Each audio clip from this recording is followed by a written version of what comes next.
আপনি আপনার অসুবিধা কি হবে বেশি?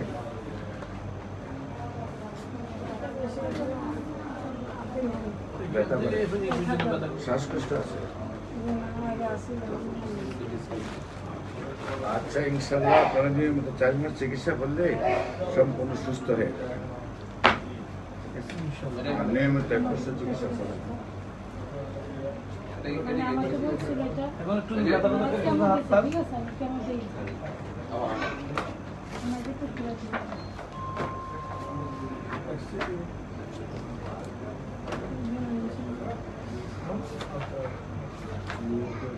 চিকিৎসা শুরু করতে হলে এখন রিসিপশনে দিতে হবে, তারপরে এমবিবিএস ডাক্তাররা দেখবে, তারপরে বিএসএন ডাক্তাররা দেখবে, প্রোফাইল রেডি করে আমাদের আইনে